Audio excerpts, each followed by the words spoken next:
History of Hindu imperialism book number 39 के अंतर्गत हम पढ़ रहे हैं भारत में हिंदू साम्राज्यवाद अथवा ब्राह्मणवादी हिंदू साम्राज्यवाद का इतिहास क्या है और उसे कैसे समझें।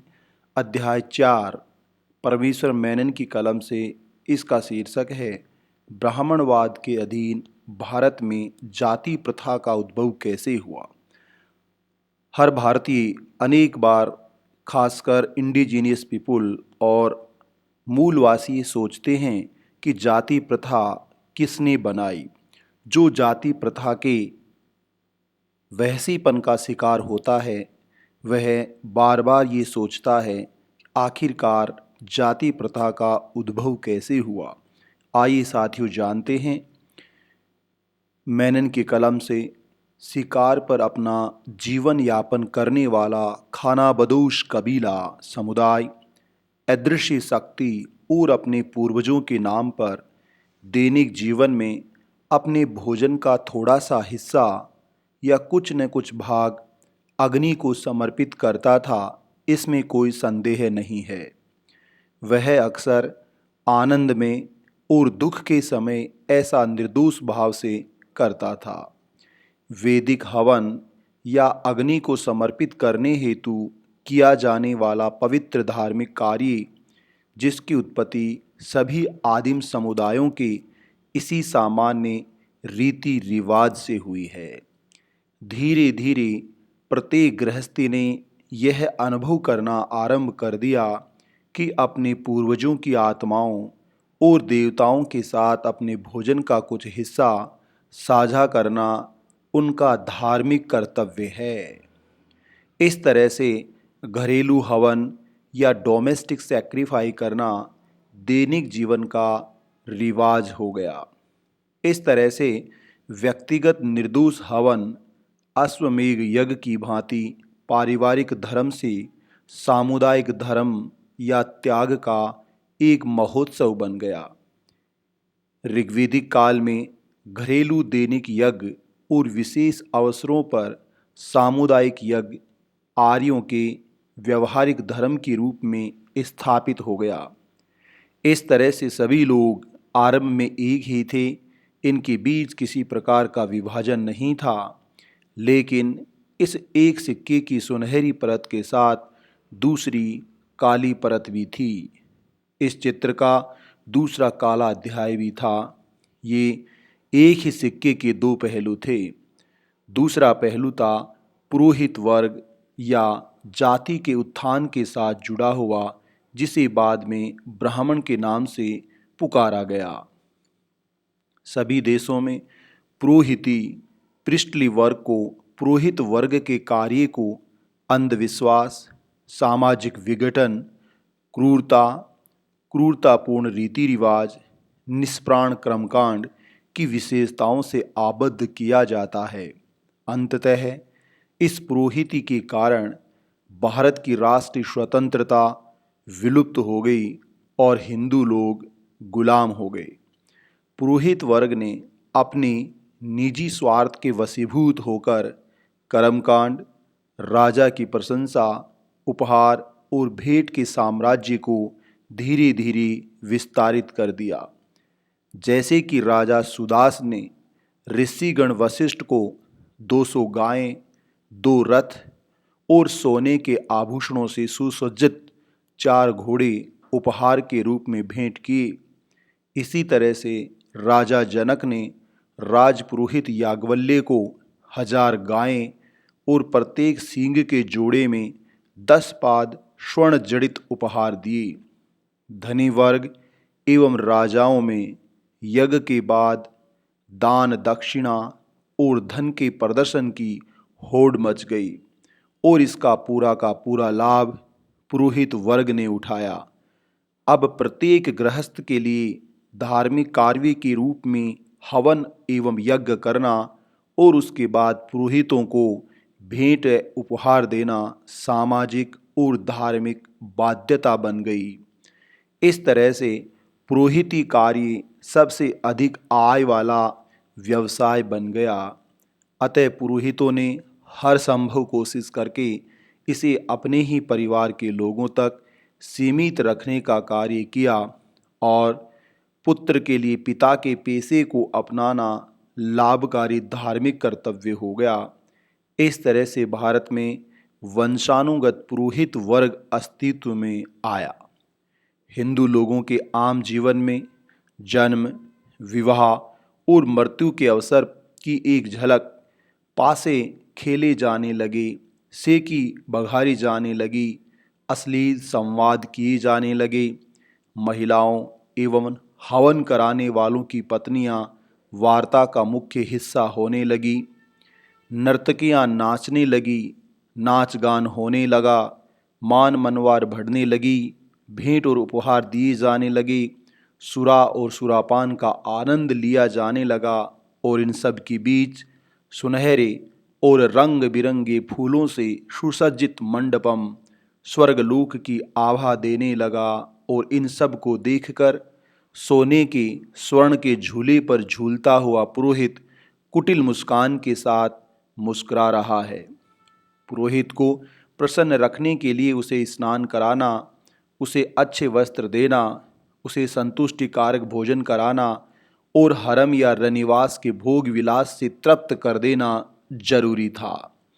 शतपथ ब्राह्मण और अथर्ववेद की जादुई मंत्र ब्राह्मण शक्ति की दूसरे पक्ष के हिस्से को व्यक्त करते हैं। इन सब से ये स्पष्ट है कि पुरोहितों के द्वारा विशिष्ट जाति बनाने के पीछे मूल ध्येय प्रकृति, नस्लीय या धार्मिक या आध्यात्मिक नहीं थी, अपितु विशुद्ध रूप से वेल्थ, वुमन और वाइन के प्रति लालच था। कुछ समय पहले तक मालाबार में ब्राह्मणों को कामेच्छानुसार किसी भी गैर ब्राह्मण महिला के साथ बिना किसी सामाजिक बाध्यता के शारीरिक आनंद उठाने का सामान्य अधिकार था। ऋग्वेद की ऋचा का गलत अनुवाद और गलत उपयोग करके ब्राह्मणों ने बंगाल में सती प्रथा को जायज़ ठहराने का अपकृत्य किया और इसे रोकने के खिलाफ 120 ब्राह्मणों ने ब्रिटेन की प्रिवी काउंसिल में केस भी लड़ा। हिंदू महिलाएं ब्राह्मणों की निरंकुशता और निर्दयतापूर्ण क्रूरता की सबसे अधिक पीड़िताएं हैं। उसकी स्वरचित दिव्यता, नैतिकता, आध्यात्मिकता और धार्मिकता को पहली सदी ईस्वी के उत्तरार्ध में लिखित स्वरूप दिया गया, जिसे मनुस्मृति कहा जाता है। इस तरह से पुरोहित वर्ग ने खुद को आनुवांशिक ब्राह्मण समुदाय के रूप में स्थापित कर लिया। अंत में बलिदान या हवन या यज्ञ की इस संपूर्ण प्रक्रिया में बलिदानकर्ता, सैक्रिफाइसर का बलिदान हो जाता है और पुरोहित अधिशेष रहता है। तो उत्तर क्या है? In the priest rest the whole sacrifice and the sacrificer in the sacrifice. ऐसा कहा जाता है कि बलिकर्ता या बलि देने वाले का भाग्य पुरोहितों के हाथ में रहता है। जवाब है पुरोहित और अग्निहोत्र के हाथ में। हिरण्याक्ष, हिरण्यकश्यप और बाली की कहानियों से, पृष्ठक्राफ्ट या पुरोहिती कार्यों से और अन्य रणनीतियों से ब्राह्मण लगातार सफलतापूर्वक आगे बढ़ता रहा है। इन सब में जाति प्रथा का आविष्कार उसके लिए आम हिंदू जन पर प्रभुत्व स्थापित करने, उसका शोषण करने और इसे दीर्घकाल तक बनाए रखने का सबसे प्रभावी उपकरण साबित हुआ है। बिना जाति प्रथा के ब्राह्मणवादी हिंदू धर्म एक पल में खत्म हो जाए। ब्राह्मणों द्वारा थोपी गई जाति आधारित हिंदू सामाजिक व्यवस्था को अंतिम आकार देने वाली और ब्राह्मणों की विशेष अधिकारों और सुविधाओं को संरक्षित संवर्धित करने वाली रचना का नाम है मनुस्मृति। इस तरह से हिंदू राष्ट्र सदियों पहले जाति की पकड़ में आ गया। ब्राह्मण केवल धार्मिक अनुष्ठान करने के कार्य या ज्ञान की वजह से ही श्रेष्ठता का दावा नहीं करता, अपितु वह क्षत्रिय कार्य में भी श्रेष्ठता का दावा करता है। इसके पीछे के सच को जानने के लिए हमें आर्यन दर्शन के मूल सिद्धांत पर गौर करना होगा। अर्थात ब्राह्मण लोगों के मस्तिष्क और शरीर या माइंड एंड बॉडी दोनों पर नियंत्रण रखना जानता है। मस्तिष्क पर नियंत्रण रखने के लिए शास्त्र और लोगों के शरीर पर नियंत्रण रखने के लिए शस्त्र या अस्त्र शस्त्र यानी शास्त्र और शस्त्र की नीति को अपनाता है। ब्राह्मण विश्वविद्यालय में सैन्य रणनीतियों और अस्त्रों शस्त्रों, कूटनीति और राजनीति विज्ञान के अनेक विद्यालय हैं। क्षत्रियों की रणनीतिक सर्वोच्चता को चुनौती देते हुए ब्राह्मणों ने सैन्य और राजनीतिक नेतृत्व की भूमिका का निर्वहन किया है। महाभारत के युद्ध में ब्राह्मण गुरु द्रोण ने पांडवों को तीर और अन्य हथियारों के उपयोग के लिए निर्देशित किया।